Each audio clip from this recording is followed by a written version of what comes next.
Vice President Nixon, President Truman, Reverend clergy, fellow citizens. We observe today not a victory of party, but a celebration of freedom, symbolizing an end as well as a beginning, signifying renewal as well as change.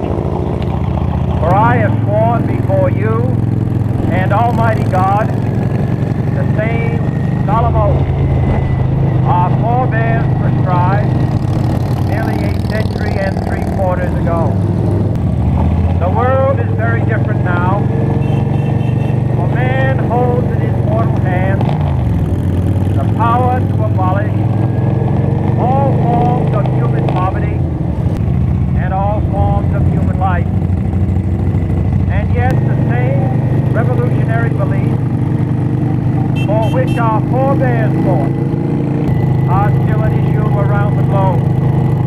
The belief that the rights of man come not from the generosity of the state, but from the hand of God. We dare not forget today that we are the heirs of that first revolution.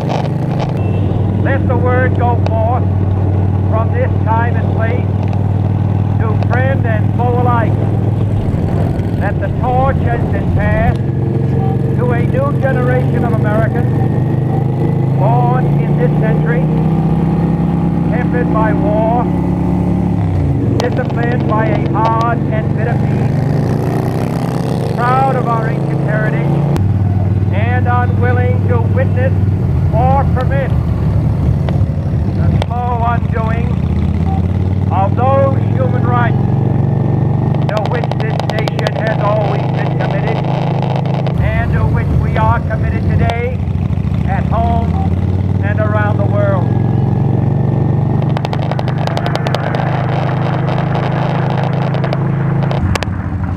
Let every nation know, whether it wishes us well or ill, that we shall pay any price, bear any burden, meet any hardship, support any friend, oppose any foe, to assure the survival and the success of liberty.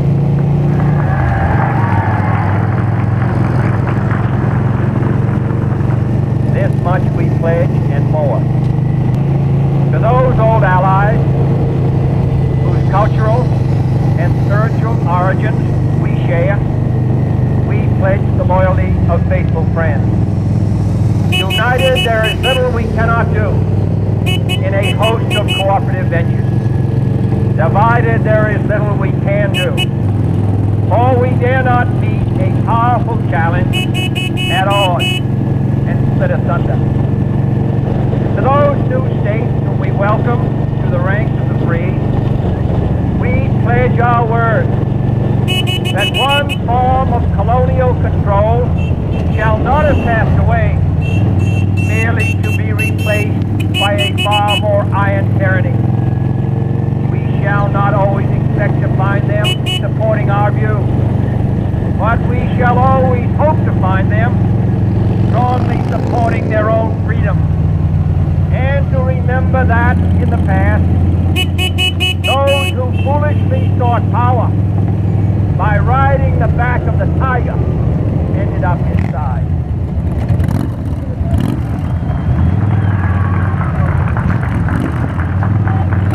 To those people in the huts and villages of half the globe, struggling to break the bonds of mass misery, we pledge our best efforts to help them help themselves.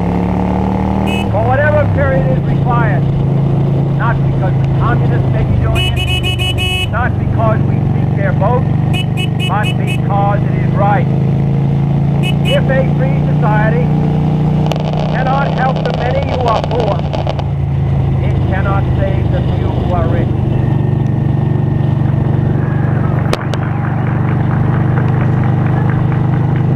To our sister republics south of our border, we offer a special pledge to convert our good words into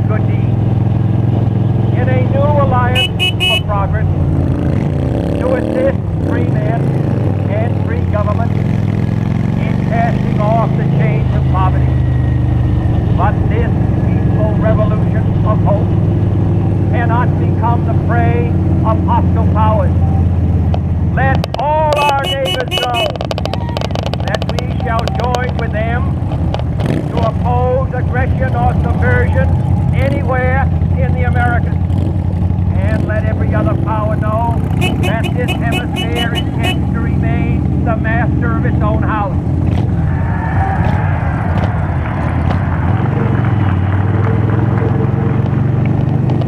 To that World Assembly of Sovereign States, the United Nations, our last best hope, in an age where the instruments of war have far outpaced the instruments of peace, we renew our pledge of support to prevent it from becoming merely a forum for invective, to strengthen its shield of the new and the weak, and to enlarge the area in which its threat may run.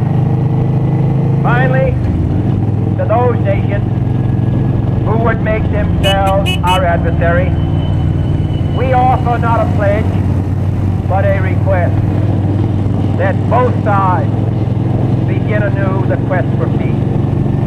Before the dark powers of destruction, unleashed by science, engulf all humanity in planned or accidental self-destruction. We dare not tempt them with weakness, for only when our arms are sufficient beyond doubt can we be certain beyond doubt that they will never be employed. But neither can two great and powerful groups of nations take comfort from our present course. Both sides overburdened by the cost of modern weapons, both rightly alarmed by the steady spread of the deadly atom, yet both racing to order that uncertain balance of terror that stays the hand of mankind's final war.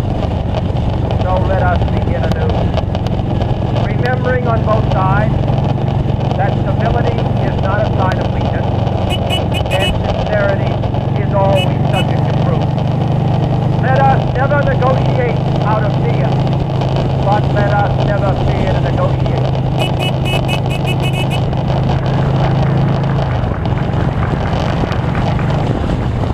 Let both sides explore what problems unite us, instead of belaboring those problems which divide us. Let both sides, for the first time, formulate serious and precise proposals for the inspection and control of arms, and bring the absolute power to destroy other nations under the absolute control of all nations.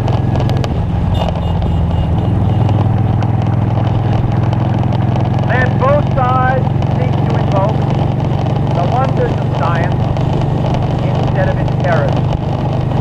Together let us explore the stars, conquer the desert, eradicate disease, tap the ocean depths, and encourage the arts and commerce. Let both sides unite in all corners of the earth the command of Isaiah to undo the heavy burden and let the oppressed go free. And if a beachhead of cooperation may push back the jungle of suspicion, let both sides join in creating a new endeavor. Not a new balance of power, but a new world of law, where the strong are just, and the weak secure, and the peace preserved. All this will not be finished in the first 100 days, nor will it be finished in the first 1,000 days, nor in the life of this administration, nor even perhaps in our lifetime on this planet. But let us begin. Area 5, you know where that's at?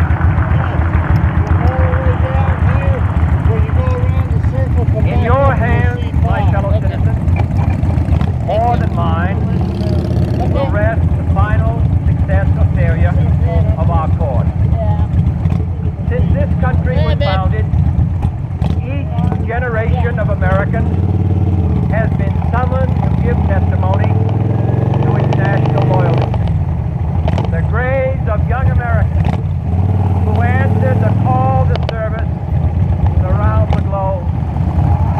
Now the trumpet summons us again, not as a call to bear arms, though arms we need, not as a call to battle, though in battle we are, but a call to bear the burden of a long twilight struggle, year in and year out, rejoicing in hope, patient in tribulation, a struggle against the common enemies of man, tyranny, poverty, disease, and war itself.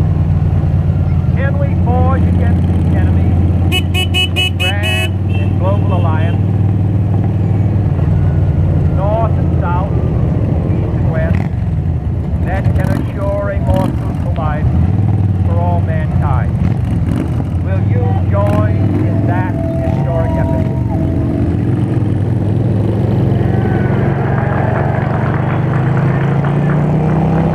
In the long history of the world, only a few generations have been granted the role of defending freedom in its hour of maximum danger. I do not shrink from this responsibility. I welcome it.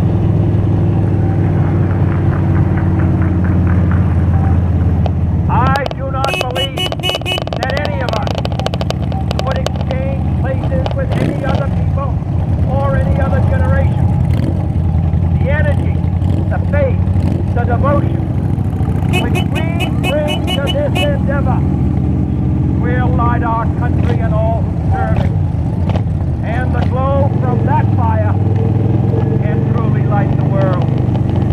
And so, my fellow Americans,